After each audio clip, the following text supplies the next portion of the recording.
I stood at the edge of what used to be my pristine 5-acre field in Lancaster County, Pennsylvania, and felt my stomach turn. Mountains of garbage stretched across the land I'd inherited from my grandfather, the sweet smell of rotting waste mixing with something chemical and toxic that made my eyes water. This wasn't just a few bags of trash. This was an industrial-scale dumping operation. And somehow, it had happened on my property while I'd been deployed overseas for 8 months with the Army Reserve. My name is Jonathan Pierce, and I'd left my property in perfect condition when I shipped out to Germany last September. The field had been empty except for wildflowers and the occasional deer passing through. Now, in May, I was looking at what appeared to be several years' worth of construction debris, household waste, and God knows what else piled 15 feet high in some places. I pulled out my phone and started taking pictures, my hands shaking with rage. The property sat at the end of Meadowbrook Lane, part of the Willow Creek Estates, HOA. I'd always thought the homeowners association was a pain with their petty rules about mailbox colors and lawn height, but this was beyond anything I could have imagined. This was criminal. My neighbor, old Mr. Chen, walked over from his property line, shaking his head. "Jonathan, welcome back. I'm so sorry about all this. I tried calling you, but I couldn't get through." "The military email system is garbage," I said, still staring at the devastation. "What the hell happened here, Mr. Chen?" he sighed, looking tired. "About 2 months after you left, the HOA president, Patricia Cunningham, started bringing trucks here. At first, it was just some construction waste from a few renovations in the neighborhood. Then it became a regular thing. 2, 3 trucks a day sometimes. I filed complaints with the county, but she claimed she had permission from you." "Permission?" I nearly shouted. "I never gave anyone permission for anything." "I know that now," Mr. Chen said quietly, "but Patricia had some document she showed the county inspector. Said you'd agreed to let the HOA use the field for temporary storage. By the time I realized what was really happening, it was too late. The county's been trying to shut it down for weeks, but the legal process takes time." I felt my jaw clench so hard my teeth hurt. Patricia Cunningham. I knew exactly who he was talking about. She was the stereotypical HOA nightmare, a 52-year-old woman who treated our neighborhood like her personal kingdom. She tried to fine me 3 times for having my grass a 1/4 inch too long before I deployed.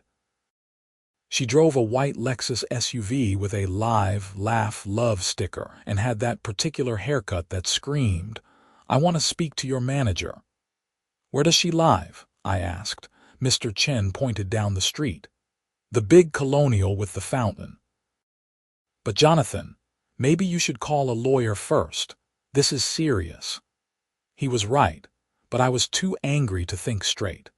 I'd spent 8 months in Germany doing logistics work for the Army, dreaming about coming home to the quiet property my grandfather had left me.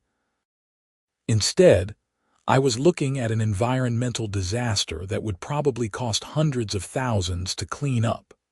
I walked back to my truck and drove the half-mile to Patricia's house. It was exactly as ostentatious as I'd expected, with perfectly manicured hedges, a 3-tier fountain in the front yard, and solar lights lining the driveway. I rang the doorbell and waited, trying to control my breathing. Patricia answered the door wearing yoga pants and a shirt that said "Boss Lady" in glittery letters.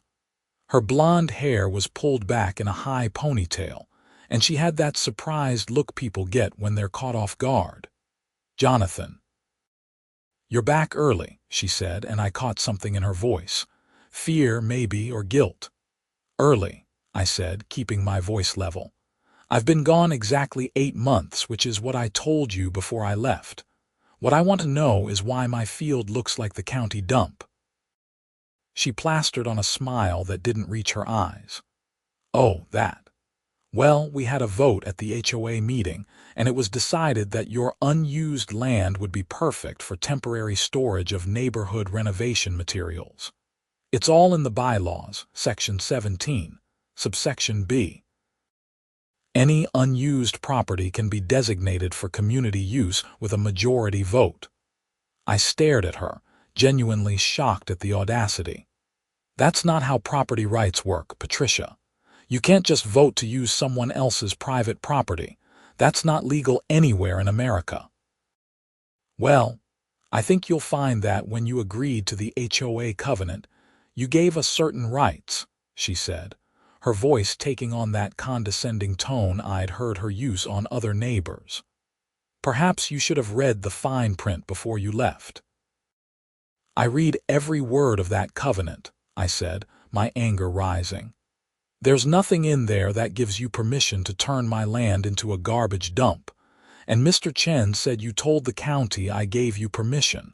That's fraud, Patricia. Her smile faded.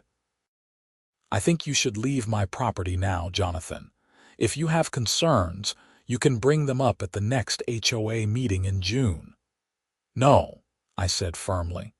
We're dealing with this now. You're going to remove every single piece of trash from my land, and you're going to pay for any environmental damage. If you don't, I'm calling the police and the EPA. Patricia's face flushed red. The EPA, don't be dramatic. It's just some construction debris and household items. You're making a big deal out of nothing. There's chemical waste out there, I said. I could smell it from 100 feet away. That's a federal offense, Patricia. She crossed her arms. Prove it. Now get off my property before I call the police myself for harassment. I left, but only because I knew she was exactly the type to call the cops and twist the story. Instead, I drove straight to the Lancaster County Department of Environmental Protection office. It was late afternoon, but I managed to catch someone before they closed. The clerk, a woman named Jennifer, listened to my story with growing concern. Mr. Pierce, this is definitely something we need to investigate. I can have an inspector out there tomorrow morning. Do you have photos? I showed her everything on my phone. Her expression grew more serious with each image. This is bad, she said. I'm going to call our emergency response coordinator. If there's hazardous waste involved, we need to act quickly. The longer it sits there, the more it can leach into the groundwater. The HOA president claims she had permission from me, I said. She showed the county some kind of document. Jennifer pulled up her computer.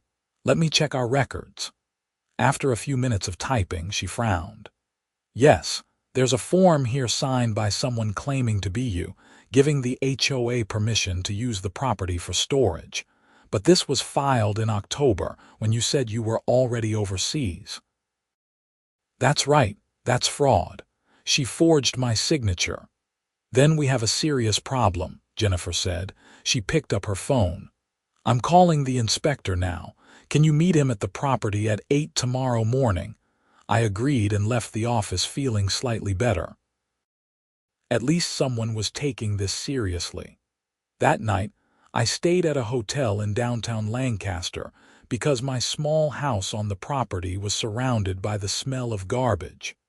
I couldn't sleep much, my mind racing through worst-case scenarios. How much would cleanup cost? How contaminated was the groundwater? Could I even use the property again after this? The next morning, I met the county inspector, a middle-aged man named Robert Martinez, at the field. He was accompanied by 2 assistants with testing equipment. Mr. Pierce, he said, shaking my hand. I've been wanting to shut this operation down for weeks, but Miss Cunningham kept producing documentation claiming she had authorization. I'm glad you're back to clear this up. What exactly is out there? I asked as we walked toward the piles. From what I can see, it's a mix of construction debris, household waste, and what appears to be industrial materials. I've spotted paint cans, old appliances, lumber, drywall, roofing materials, and several drums marked with chemical labels. The chemical drums are what concern me most. We spent the next 3 hours walking the property while Robert and his team took samples. They dug into various piles, tested soil at different depths, and collected water samples from the small creek that ran along the eastern edge of my property. "This creek feeds into the Conestoga River," Robert said grimly. "If there's contamination here, it could affect a much larger area." My heart sank. "How bad are we talking?" "I won't know until we run the tests, but based on what I'm seeing, I'd estimate you're looking at a minimum of $500,000 for proper cleanup and disposal. If those drums contain hazardous waste and there's groundwater contamination, we could be talking over $1 million. "Jesus," I whispered. "I don't have that kind of money." "It won't be your responsibility," Robert said firmly. "The party responsible for the illegal dumping will be held liable. That's Miss Cunningham and the HOA. We'll have preliminary test results by Friday. In the meantime, I'm issuing an immediate cease and desist order to the HOA, and I'm recommending that the county attorney file criminal charges for illegal dumping and environmental violations." He handed me copies of the paperwork. "I'd also suggest you contact the EPA regional office. If those chemical drums contain what I think they do, this becomes a federal case." After Robert left, I sat in my truck and called the EPA hotline. After being transferred 3 times, I reached a regional coordinator named Michael Santos. "Mr. Pierce, based on what you're describing, I'm going to send a field team out as early as Monday," Michael said. "We take illegal dumping very seriously, especially when hazardous materials are involved. Can you email me the photos you took?" I sent everything while we were still on the phone. "Okay, I'm looking at these now," Michael said. "Those drums with the yellow and black labels, those are definitely industrial solvents. The red drums appear to be paint waste. Mr. Pierce, you need to keep people away from this site immediately. These materials are toxic and potentially carcinogenic." "The HOA president said it was just construction debris," I said, anger bubbling up again. "Then she's either criminally negligent or deliberately lying," Michael said bluntly. "Either way, this is a Superfund-level situation. We're going to need to do a full environmental impact assessment. I'm going to alert our enforcement division as well. Someone will be in touch with you by end of business today." The EPA moved fast. By Friday afternoon, I had both county test results and a preliminary EPA assessment. The news was worse than I'd imagined. The county tests showed heavy metals, volatile organic compounds, and petroleum products in the soil. The creek samples showed elevated levels of lead and other contaminants. The EPA's initial field assessment identified 17 drums of hazardous industrial chemicals, including paint solvents, industrial cleaners, and what appeared to be used motor oil mixed with other substances. The EPA report concluded that my property required immediate remediation under CERCLA, the Comprehensive Environmental Response, Compensation, and Liability Act. The estimated cleanup cost, $1.2 million. I sat in the EPA field office with Michael Santos and 2 other federal agents trying to process the numbers. "How did it get this bad?" I asked. "This happened in just 8 months. Miss Cunningham wasn't just storing neighborhood waste," Michael explained. "According to testimony from several neighbors we've interviewed, she was also accepting materials from local contractors and small businesses. She was charging them fees to dump here, running an illegal waste disposal operation on your property. She was making money off this." I felt sick. "Quite a bit, from what we can tell. We've traced at least $40,000 in payments to her personal account over the past 6 months. She undercut legitimate disposal services by about 60%. Contractors saved money, she made a profit, and your land paid the price. What happens now? I asked. One of the other agents, a woman named Karen Sullivan, spoke up. We're filing federal charges against Patricia Cunningham for violations of CERCLA, the Resource Conservation and Recovery Act, and several other environmental laws. The county is filing state charges for illegal dumping, fraud, and forgery.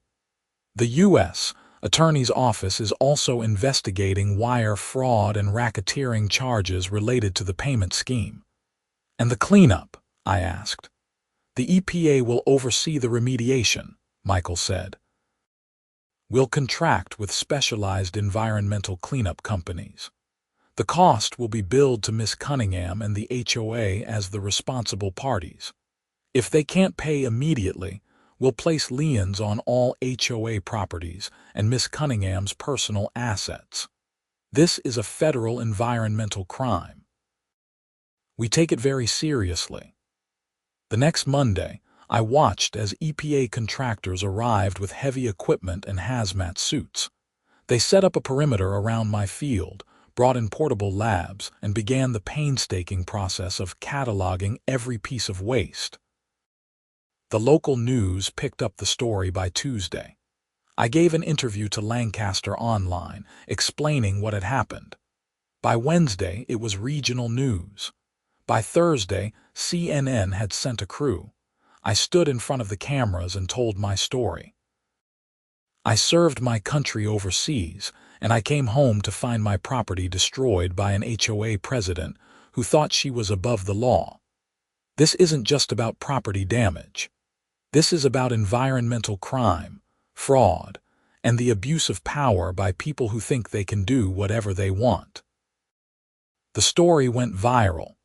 Within days, I was getting messages from people across the country sharing their own HOA horror stories. The hashtag #SaveJonathan's Property trended on Twitter. Legal advocacy groups reached out offering support. Patricia Cunningham tried to defend herself in a disastrous interview with the local news. I was just trying to help the neighborhood, she said, looking directly into the camera with that same condescending smile. Property values have actually gone up since I became HOA president. Jonathan Pierce should be thanking me, not destroying my reputation with these wild accusations. The reporter, clearly prepared, asked her about the chemical waste. Those were properly stored materials, Patricia insisted. Everything was done by the book. I have documentation. But Mr. Pierce never gave you permission to use his land, the reporter pressed. The county says the authorization form was forged. Patricia's smile faltered. That's a misunderstanding. Jonathan and I had a verbal agreement before he left. The paperwork was just a formality. Do you have any witnesses to this verbal agreement? I don't need witnesses. Jonathan knew what was happening. He's just trying to get out of his HOA responsibilities. The interview made things worse for her. Legal experts on social media tore apart her claims. Property rights attorneys explained in detail why nothing she said made legal sense. The public relations disaster was complete.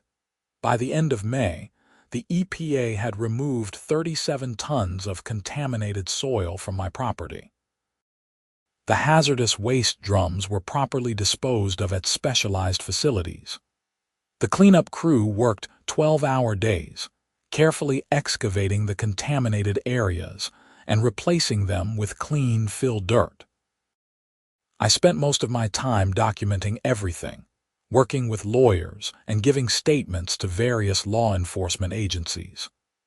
The county attorney filed 15 criminal counts against Patricia Cunningham, including fraud, forgery, illegal dumping, and operating an illegal waste facility. The EPA added federal charges carrying potential prison time of up to 10 years. The HOA board held an emergency meeting in early June. I attended, along with about 50 other neighborhood residents, multiple news crews, and 2 county sheriffs who were there to keep order. Patricia stood at the front of the community center, looking defiant despite everything. The other 4 board members sat beside her, looking decidedly less confident. This meeting is to address the unfounded accusations against me and this HOA, Patricia began. Jonathan Pierce has launched a smear campaign. You turned his property into an illegal dump. Someone shouted from the crowd. Order, Patricia snapped. I have the floor. As I was saying, Mr. Pierce is upset about a simple misunderstanding regarding property use. The HOA acted within its authority. No, you didn't. I stood up, unable to stay quiet anymore. You forged my signature, Patricia. You committed fraud. You dumped hazardous waste on my land and contaminated the water supply. The EPA is billing you for $1.2 million. These aren't accusations. These are facts backed up by federal investigators. The room erupted in arguments. Several residents stood up to support me, while a few of Patricia's friends tried to defend her. The sheriffs had to step in to restore order. One of the other board members, a man named Richard Torres, stood up. Patricia, I think it's time we heard the truth. Did you have actual written permission from Mr. Pierce? Patricia's face flushed. I had authorization under the HOA covenant. That's not what I asked, Richard said firmly. Did Jonathan Pierce sign a document giving you permission to use his land? The room went silent. Patricia looked around, seeming to realize she was trapped. I did what was best for the neighborhood, she finally said. We were paying thousands of dollars in disposal fees for community projects. I found a more economical solution. By illegally dumping on my property, I said. You didn't find an economical solution. You committed a federal crime. Richard Torres turned to the other board members. I move that we immediately remove Patricia Cunningham as HOA president and from the board entirely. We need to cooperate fully with law enforcement and distance this organization from her actions. The vote was unanimous. Patricia stood there, shaking with rage as she was officially removed from her position. You'll regret this, she hissed at Richard. All of you. I'll sue every single person in this room. No, Patricia, Richard said quietly. You're going to be too busy defending yourself in criminal court. And the HOA is going to be suing you personally for the damages you've caused. Your actions have exposed this organization to millions of dollars in liability. Patricia stormed out of the meeting, and I never saw her at another HOA function again. The cleanup continued through June and into July. The EPA's final report, issued in mid-July, confirmed extensive contamination but concluded that the remediation had been successful. The groundwater was recovering. The soil was clean. The creek samples were showing significant improvement. The total cleanup cost came to $1,047,632. The EPA placed liens on Patricia Cunningham's house and all her assets. They also placed liens on the HOA's reserve funds and assessed each property in the neighborhood, though they indicated they would pursue Patricia personally before trying to collect from individual homeowners. Patricia's lawyers tried to negotiate, but the federal government wasn't interested in deals. The U.S. Attorney's Office made it clear, pay the full amount or face asset seizure and criminal prosecution. In August, Patricia's house went up for sale. Her Lexus disappeared from the driveway. According to neighborhood gossip, her husband had filed for divorce. Her adult daughter stopped returning her calls. The life she'd built was crumbling around her. I felt a strange mix of satisfaction and pity. Satisfaction because justice was being served, but pity because it was hard to watch anyone's life fall apart, even someone who'd caused me so much harm. The criminal trial was scheduled for October. I was subpoenaed as a witness for the prosecution. The county attorney, a sharp woman named Lisa Mendoza, met with me several times to prepare. "This is one of the most clear-cut cases I've ever prosecuted," she told me. "We have documentary evidence of fraud, testimony from dozens of witnesses, EPA reports, and even financial records showing she profited from the illegal dumping. Unless she takes a plea deal, she's going to prison." "You think she'll take a deal?" I asked. "Honestly, I don't know. She seems to believe she did nothing wrong. That kind of delusion can prevent people from accepting reality until it's too late." The trial began on October 15th. I sat in the courtroom as prosecutor after prosecutor laid out the case against Patricia Cunningham. The evidence was overwhelming. The EPA presented their reports, complete with photos and chemical analysis. An expert witness explained how the contamination could have affected hundreds of people if it had reached the wider water supply. A forensic accountant detailed how Patricia had collected over $63,000 from contractors for dumping privileges. Mr. Chen testified about trying to report the dumping and being ignored. Other neighbors testified about seeing trucks coming and going at all hours.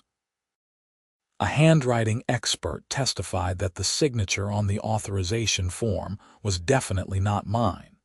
Patricia's defense attorney, clearly working with limited material, tried to argue that Patricia had genuinely believed she had authority under the HOA covenant.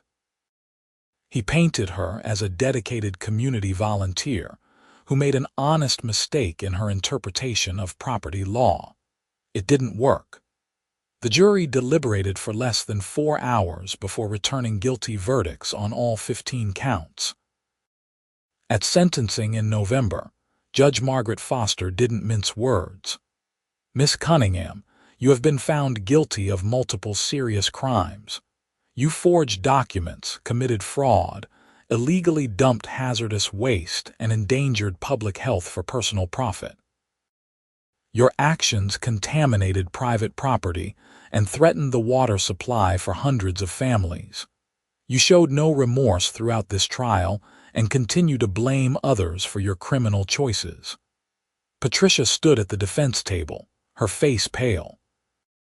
"I am sentencing you to 4 years in federal prison, followed by 3 years of supervised release," Judge Foster continued. "You are ordered to pay full restitution of $1,047,632 to the Environmental Protection Agency. You are also ordered to pay Mr. Pierce $150,000 in additional damages for property devaluation and personal suffering. Furthermore, you are permanently banned from serving on any homeowners association board in the United States." Patricia's legs seemed to give out. Her attorney caught her arm as she stumbled. "Bailiff, please take Miss Cunningham into custody," the judge said. I watched as they led her away in handcuffs. 4 years. It seemed both too much and not enough. Too much because she was still a human being, someone's mother and wife. Not enough because of what she'd done to my land, my dreams of a quiet life, my trust in community organizations. After the sentencing, I stood outside the courthouse and gave a brief statement to the news crews. "I'm grateful that justice was served today," I said. "But this case should be a warning to everyone. HOAs have too much power and too little oversight. What happened to me could happen to anyone. We need stronger laws protecting property owners from abuse by homeowners associations." My statement sparked a new round of discussions about HOA reform. Several state legislators reached out to me about testifying at hearings. Property rights organizations asked me to speak at conferences. In December, the EPA officially closed the case on my property. The land was declared clean and safe for use. I received a certificate of completion and a thick binder of documentation proving the successful remediation. I stood in my field on a cold December morning, looking at the newly seeded grass that would grow in spring. The mountains of garbage were gone. The toxic drums were properly disposed of. The soil was clean. The water was clear. It looked almost like it had before I left for Germany, except I knew better now. I knew what could happen when people got too much power and too little accountability. I knew that trust had to be earned and constantly verified. I knew that vigilance was the price of peace. The HOA underwent major reforms. The new board, led by Richard Torres, implemented strict financial controls, required multiple approvals for any major decision, and established an independent oversight committee. They also changed the bylaws to explicitly protect property owners from the kind of abuse I'd suffered. Several families sued the HOA for decreased property values during the dumping period. The HOA's insurance company settled most of those cases. The insurance company then sued Patricia personally to recover their costs. Her financial ruin was complete. In January, I received a check from the court for $150,000, the damages portion of Patricia's sentence. Her house had sold, and the court had distributed the proceeds according to the judgment. It wasn't enough to make up for what I'd been through, but it was something. I used part of the money to install a fence around my entire property with a locked gate. I also installed security cameras covering every angle of the field. I wasn't going to let anyone abuse my land again. Patricia Cunningham reported to federal prison in February. I didn't attend, didn't watch, didn't think about it much. She was no longer my problem. The legal system had handled it. I started thinking about what to do with the field. My grandfather had left it to me because he knew I loved open spaces, peace, and quiet. He'd probably be rolling in his grave if he knew what had happened. After a lot of thought, I decided to create something positive from the disaster. I worked with a landscape architect to design a small nature preserve on the property. We planted native wildflowers, created walking paths, and installed benches. I put up a sign dedicating it to my grandfather's memory. In March, I held a small opening ceremony. Mr. Chen came, as did Richard Torres and several other neighbors who'd supported me through everything. We walked the paths together, admiring the early spring flowers starting to bloom. "You turned something terrible into something beautiful," Mr. Chen said. "Your grandfather would be proud." I hoped he was right. The nature preserve became a quiet gathering place for the neighborhood. Families would walk there in the evenings. Kids would explore the paths. People would sit on the benches and read or just enjoy the peace. It was everything I'd wanted when I first inherited the property, just achieved through a much harder path than I'd ever imagined. In April, I testified before the Pennsylvania State Legislature's Committee on HOA Reform. I told my story to a room full of elected officials, explaining how an unchecked HOA president had nearly destroyed my property and endangered public health. HOAs serve an important function in maintaining property values and community standards, I told them, but they need oversight. They need checks and balances. Individual board members should never have the power to make major decisions alone. Financial records should be transparent and regularly audited, and property owners need stronger legal protections against abuse. The committee listened attentively and asked thoughtful questions. Several legislators told me afterward that they planned to introduce reform legislation. I didn't know if it would pass, but at least the conversation was happening. By May, a year after I'd first come home to find my field destroyed, life had mostly returned to normal. The nature preserve was beautiful, covered in spring wildflowers. The walking paths were well used and maintained. The neighborhood had moved past the scandal, though Patricia Cunningham's name was still spoken in hushed, cautionary tones. I sat on one of the benches on a warm afternoon, watching butterflies dance through the flowers. My phone rang. It was Lisa Mendoza, the county attorney. "Jonathan, I wanted to let you know that Patricia Cunningham filed an appeal of her conviction," she said. "It was denied this morning. The appellate court found no errors in the trial and upheld all counts. Her conviction is final." "Thank you for letting me know," I said. "There's something else," Lisa continued. "The EPA wanted me to pass along their thanks. Your case led to reforms in how they monitor and respond to illegal dumping in residential areas. You've probably prevented similar situations from happening to other people." After we hung up, I sat for a while longer, thinking about everything that had happened. The initial shock and rage, the months of legal battles, the satisfaction of watching justice served, the hard work of rebuilding and recovery. I thought about Patricia too, sitting in a federal prison cell, probably still convinced she'd done nothing wrong. I wondered if she'd ever understand the damage she'd caused, or if she'd spend the next 4 years blaming everyone but herself. Mostly, though, I thought about my grandfather. He'd been a simple man who valued honesty, hard work, and treating people right. He would have been horrified by what Patricia did, but I think he would have been proud of how I handled it. I hadn't backed down. I hadn't let her intimidate me. I'd fought for what was right and won. The legal bills had been substantial, even with help from advocacy groups. The emotional toll had been real.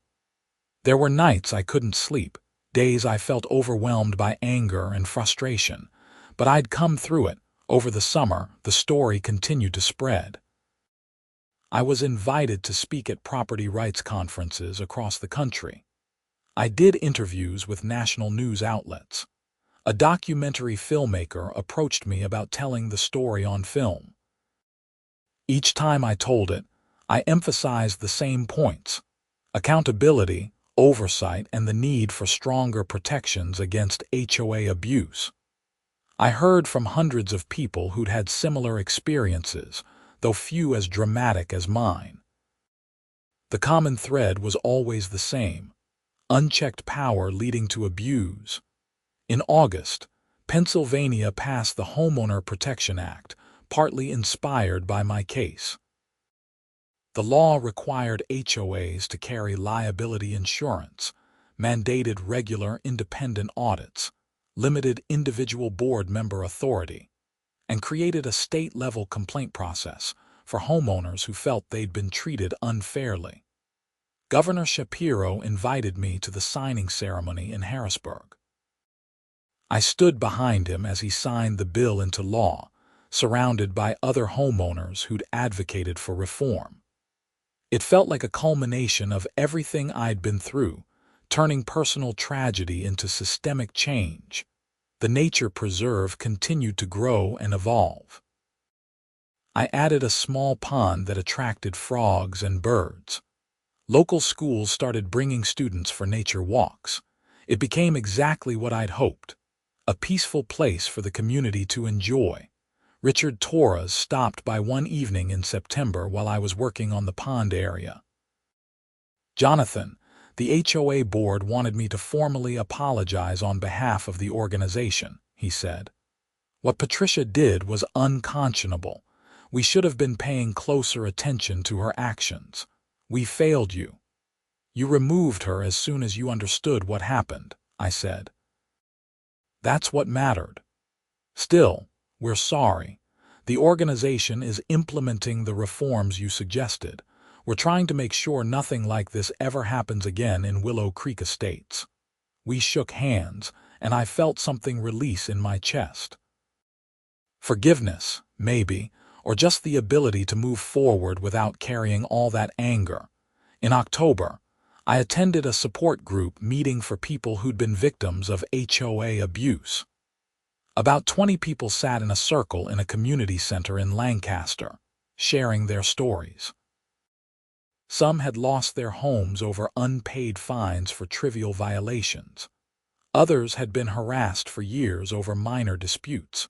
A few had faced situations similar to mine, though none quite as extreme. "The thing that bothers me most," an older woman named Barbara said, "is how powerless you feel. These are supposed to be your neighbors, people you see every day, but they treat you like an enemy over the smallest things." Everyone in the circle nodded. We understood that feeling intimately. "Jonathan's case gives me hope, though," said a younger man named Marcus. "He fought back and won. It shows that they're not untouchable." "It wasn't easy," I said honestly. "It took a year of my life, thousands of dollars, and more stress than I care to remember. But yes, you can fight back. You can win. The key is documentation, lawyers, and refusing to give up."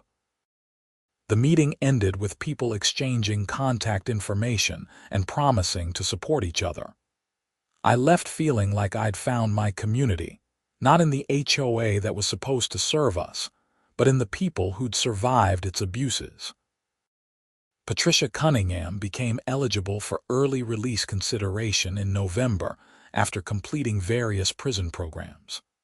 I was notified and given the opportunity to submit a victim impact statement to the parole board. I thought long and hard about what to write. Part of me wanted to argue for her to serve every day of her sentence. But another part of me, the part that had found peace in creating the nature preserve and helping reform the system, wanted to move on. I wrote a balanced statement. I described the harm she'd caused, the ongoing impacts, and the seriousness of her crimes. But I also acknowledged that she'd cooperated with restitution payments and expressed hope that she'd learned from her mistakes. I left the final decision to the parole board. They denied early release. Patricia would serve at least 3 years before being reconsidered. By December, 2 years after the sentencing, the EPA sent me a letter confirming that all environmental monitoring was complete.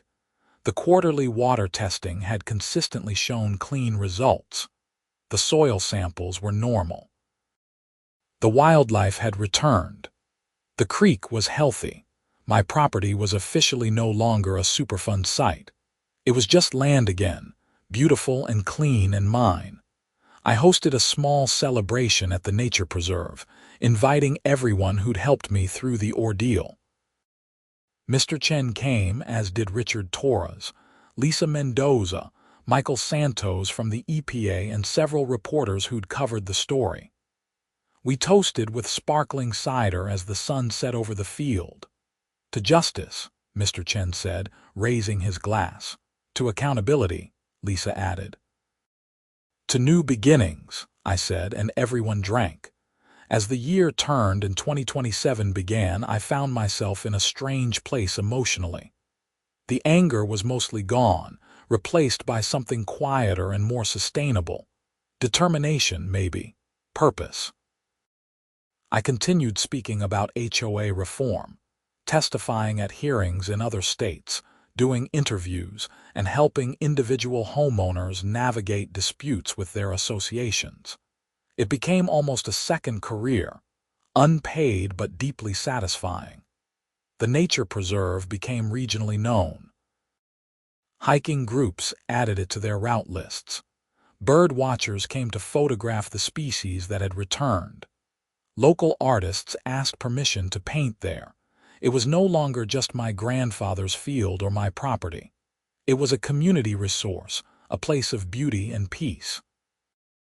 In February, I received notice that Patricia's house sale proceeds and seized assets had generated enough money to cover the full EPA restitution, the damages owed to me, and most of the other legal judgments against her.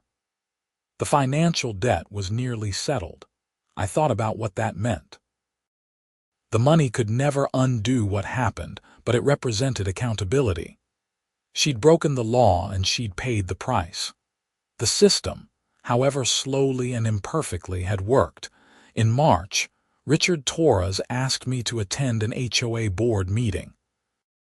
I was hesitant, given my history, but he assured me it was important. When I arrived, I found the community center filled with neighbors.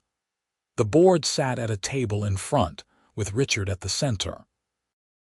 "Jonathan, we asked you here tonight because the board and residents want to honor you," Richard said. "Your courage in standing up to abuse, your dedication to making our community better, and your generosity in opening your property to everyone has inspired us all." He presented me with a plaque recognizing my contributions to the community. It was a small thing, a piece of engraved wood, but it meant something. These people, my neighbors, saw what I'd been through and appreciated how I'd responded. "Thank you," I said simply, because I didn't trust myself to say more without getting emotional. April brought more spring flowers to the preserve. The walking paths needed maintenance after winter, so I organized volunteer days where neighbors came to help. We raked paths, planted new flowers, and cleaned up debris.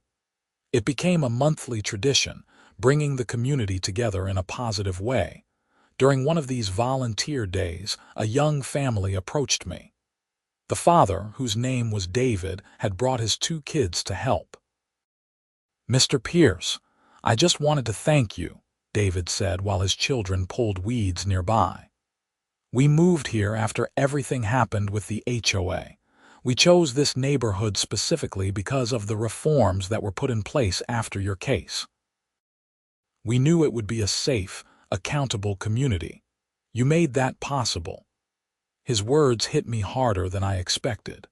I'd been so focused on my own suffering and recovery that I hadn't fully considered how my fight might affect people I'd never meet.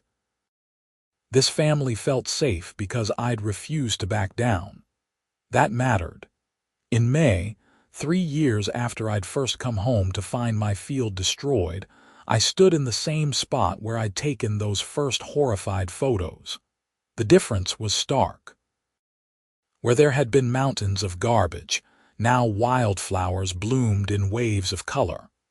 Where chemical waste had poisoned the soil, butterflies now danced through clean air. Where corruption and abuse had reigned, accountability and community had taken root. My phone rang. It was an unknown number, but something made me answer. "Jonathan Pierce?" a woman's voice asked. "Yes. This is Claire Winters from the EPA's Office of Public Affairs. I'm calling to let you know that your case has been selected as a national example of successful environmental enforcement. The EPA administrator wants to feature it in our annual report and use it in training materials for regional offices across the country." I leaned against a fence post, processing this information. "What does that involve?" "We'd like to interview you about the case, document the cleanup process, and use the story to educate both the public and our own agents about the importance of rapid response to environmental crimes. Your cooperation and the excellent documentation you provided made this case a model for how these situations should be handled." "I'm happy to help," I said. This case mattered to me for a lot of reasons, but one of them was hoping it would prevent similar situations for other people. If my experience can help with that, absolutely. After we hung up, I sat on one of the preserve benches and thought about the strange journey I'd been on. From the initial shock and rage to legal battles to cleanup to rebuilding to advocacy to now being a national example. It wasn't a journey I'd ever wanted to take, but I'd taken it anyway, and maybe some good had come from it. In June, I attended Patricia Cunningham's second parole hearing, though I wasn't required to. Something in me wanted to see it through, to witness the final chapter of her legal consequences. She appeared via video link from the federal prison, looking older and thinner than I remembered. Her lawyer argued that she'd completed every rehabilitation program available, maintained good behavior, and fully cooperated with restitution payments. The parole board asked her directly, "Miss Cunningham, Do you understand why your actions were criminal?" There was a long pause. I held my breath, wondering if she'd finally acknowledge the truth. "Yes," she said quietly. "I convinced myself I was helping the community, but I was really just trying to prove I was important. I violated Mr. Pierce's property rights. I endangered public health. I broke the law in multiple ways. I'm sorry for what I did." It was the first time I'd heard her take responsibility without qualification or excuse. The words sounded genuine, though I had no way to know if they truly were. The parole board granted her release, effective in 30 days. She would serve the remainder of her sentence under supervised release with strict conditions, including community service related to environmental protection. As I left the hearing, I felt a complex mix of emotions. Relief that the legal chapter was finally closing, residual anger at what she'd done, cautious hope that she'd actually learned something, but mostly I just felt tired of the whole thing. I wanted to move on completely. In July, a documentary crew spent a week filming at the nature preserve and interviewing me for their project about HOA abuse across America. My case was the centerpiece, but they'd found dozens of other stories, some equally outrageous. Why do you think HOAs become so problematic? The director asked during one interview. "Power without accountability," I said. "When you give people authority over their neighbors without real oversight or consequences for abuse, some people will abuse it. It's human nature." The solution isn't to eliminate HOAs, but to build in checks and balances so that no individual can cause the kind of damage Patricia Cunningham caused. The documentary would air on PBS in the fall, they told me. Another step in turning personal tragedy into broader social awareness. August brought news that Patricia had been released from prison and was living with her sister in Ohio. She was barred from Pennsylvania as a condition of her supervised release. I was glad she was far away. I had no desire to see her or interact with her ever again. The HOA continued to function smoothly under Richard's leadership. Property values in Willow Creek Estates had recovered from the temporary dip during the scandal. New families moved in, attracted by the strong accountability measures and the community nature preserve. In September, I was invited to speak at a national conference on property rights in Washington, D.C. I stood before an audience of lawyers, legislators, and activists, telling my story one more time. The American dream includes property ownership, I concluded. But that dream is threatened when organizations designed to protect property values instead become tools of abuse. We need strong HOAs with strong oversight. We need accountability. We need to remember that property rights are fundamental rights, and they must be defended vigilantly. The speech received a standing ovation. Afterward, dozens of people approached me with their own stories or to thank me for speaking out. Each conversation reinforced why this work mattered. In October, the PBS documentary aired nationally.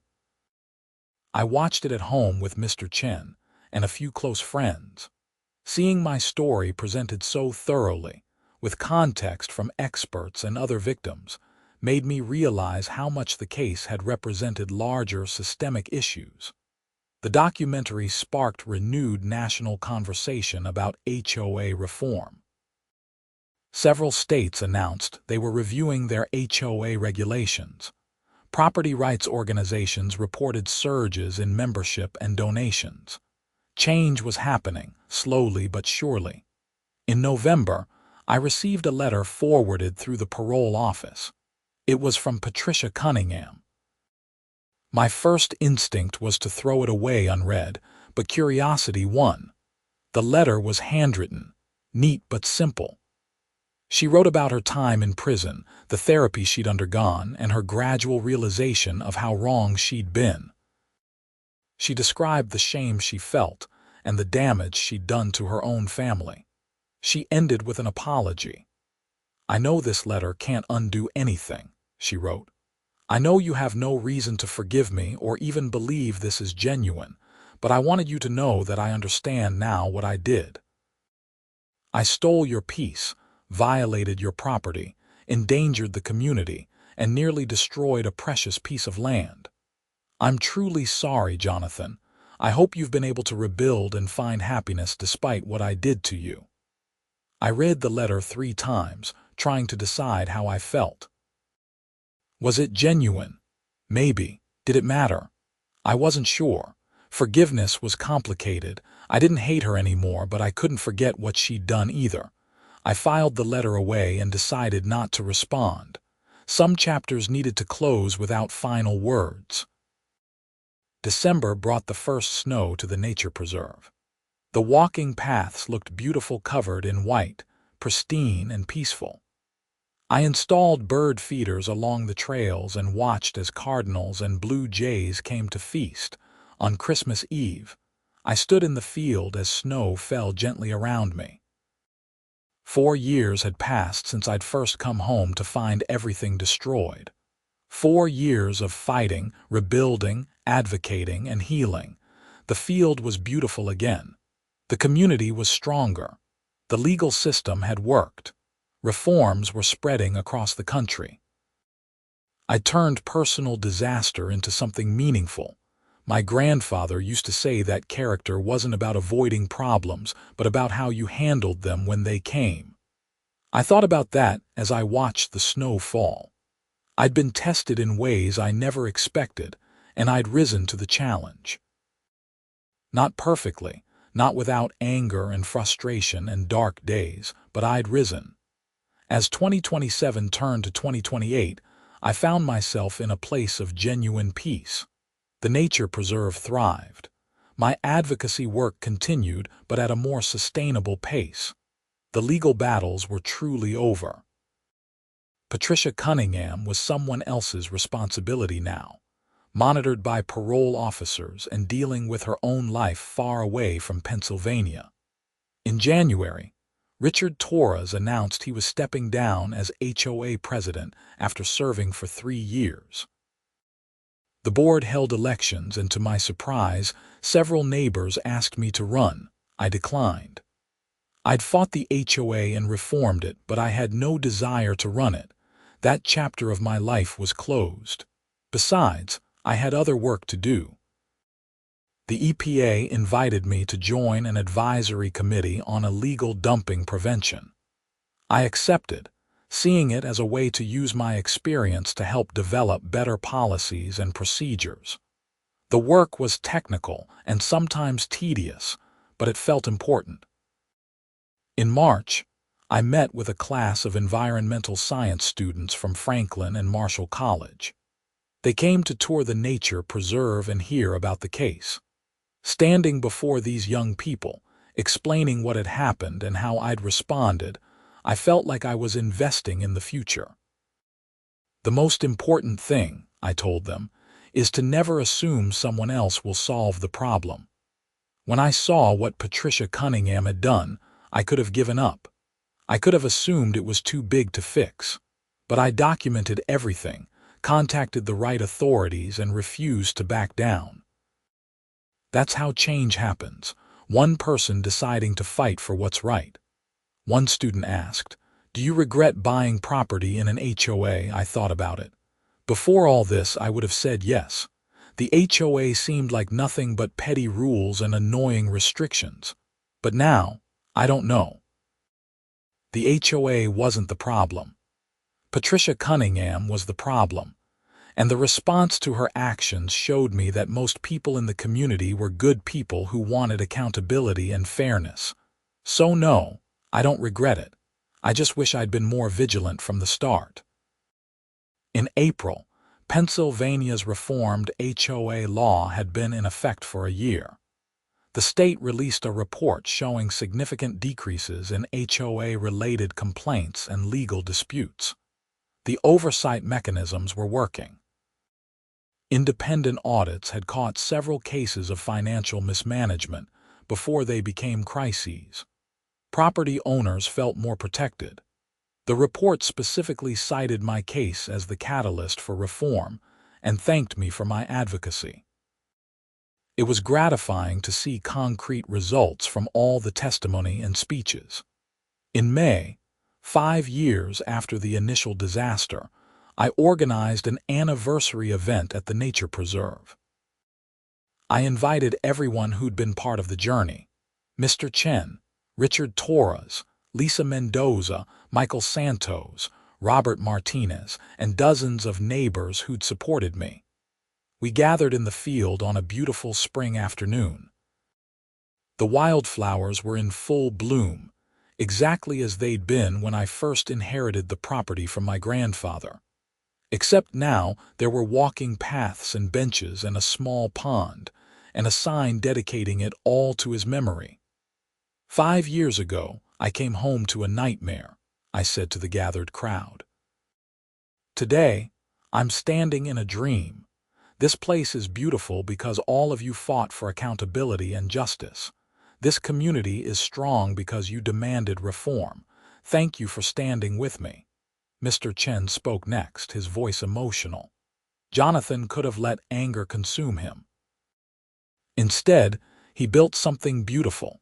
He turned tragedy into triumph. This preserve is a testament to resilience and the power of doing what's right, even when it's hard. We spent the afternoon walking the trails, sharing food and celebrating how far we'd come. Kids played by the pond while adults sat on benches and talked. It was exactly what I'd always wanted: community without corruption, beauty without destruction, peace without conflict.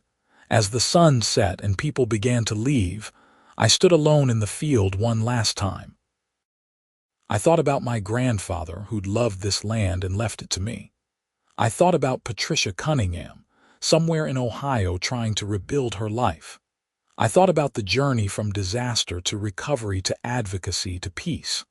The land had been violated and poisoned, but it had healed. The community had been shaken by scandal, but it had reformed and strengthened. I'd been angry and hurt, but I'd found purpose and peace. Standing there in the fading light, surrounded by wildflowers and the sound of frogs singing by the pond, I finally felt complete closure. The nightmare was truly over.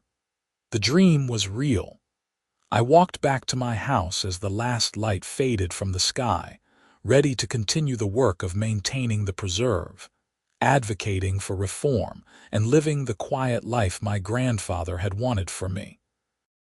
It had taken 5 years and $1 million EPA cleanup, and a criminal trial and countless hours of work, but I'd gotten there. Patricia Cunningham had used my field as a landfill while I was serving my country. She'd committed federal crimes and violated my property rights. But in the end, justice had prevailed. She'd paid for the cleanup. She'd gone to prison. She'd lost everything. And I'd gained something unexpected: a mission, a community, and a beautiful nature preserve that would serve future generations.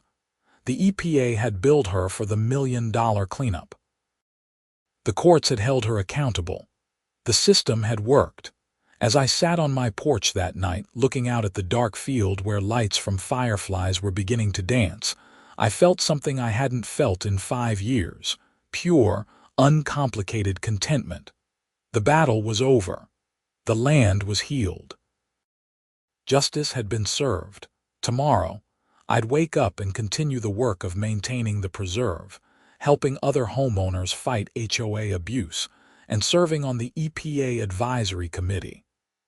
But tonight, I just sat and enjoyed the peace I'd fought so hard to reclaim. My name is Jonathan Pierce, and I'd survived one of the worst HOA nightmares imaginable. But more than that, I'd turned it into something positive, something that would help others avoid similar fates. That made all the pain and struggle worth it. The field was no longer a landfill. It was a sanctuary, and that was justice enough.